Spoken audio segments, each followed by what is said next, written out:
Hello दोस्तों, welcome to my new channel. आज हम बात करते हैं प्रेजेंट इंडेफिनिट टेंस का नेगेटिव सेंटेंस के बारे में। प्रेजेंट इंडेफिनिट टेंस को हम सिंपल टेंस भी कहते हैं। तो आइए सबसे पहले हम बात करेंगे रूल्स, यानी रूल्स का हिंदी होता है नियम, यानी प्रेजेंट इंडेफिनिट टेंस के नेगेटिव सेंटेंस बनाने का नियम। तो सबसे पहले हम लिखेंगे सब्जेक्ट प्लस डू नॉट या डज नॉट प्लस वर्ब का फर्स्ट फॉर्म प्लस ऑब्जेक्ट। यदि अदर रहता है तो अदर भी हम लिख देंगे और उसका सेंटेंस बनाएंगे। तो हम बात करेंगे कि सब्जेक्ट के बाद डू नॉट या डज नॉट। तो यदि डू नॉट का प्रयोग कब करेंगे और डज नॉट का प्रयोग कब करेंगे। देखिए हम डू नॉट या डज नॉट का प्रयोग कब करेंगे। यदि सब्जेक्ट सिंगुलर हो तो हम हमेशा डज नॉट का प्रयोग करते हैं।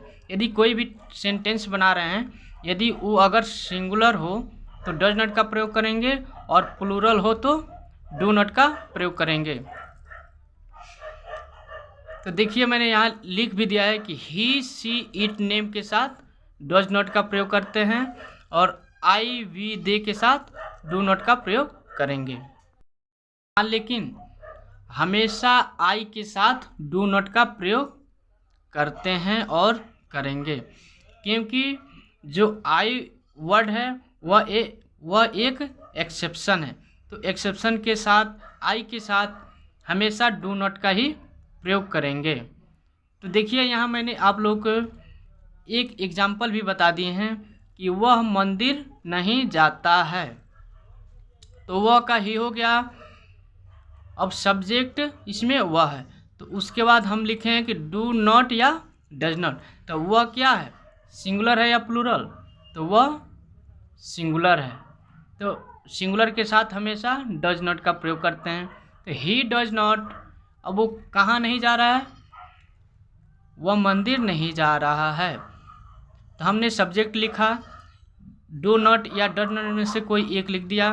तो जब सिंगुलर है तो डज नॉट का प्रयोग करेंगे। उसके बाद बच गया वर्ब, यानी यह कौन सा काम कर रहा है, जाने का।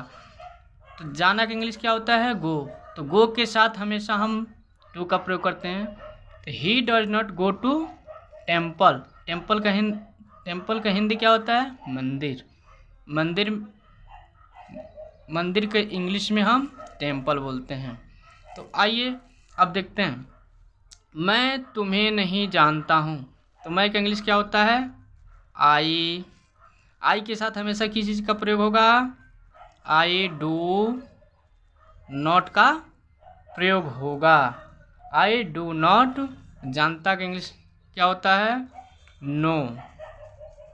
क्या होगा, I do not know you, यानी मैं तुम्हें नहीं जानता हूँ।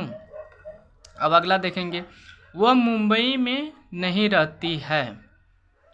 तो वह मुंबई में नहीं रहती है, तो ये क्या है, लड़का है या लड़की है, वह मुंबई में नहीं रहती है। इसका हो गया, वह का हो गया she does not live in Mumbai, यानी वह मुंबई में नहीं रहती है। अब अगला देखिए, अगला है, हम किराए पर नहीं रहते हैं। तो हम किराए पर नहीं रहते, हम का इंग्लिश क्या होता है, वी मीन्स क्या होता है, हम। तो वी के साथ हमेशा किसी का प्रयोग होगा, डू नॉट का। We do not live on, उसके बाद रेंट, यानी हम किराए पर नहीं रहते हैं। अब अगला क्या है, वे भारत में नहीं रहते हैं। तो वे का इंग्लिश क्या होगा, दे भी इसमें क्या होता है, वे। They do not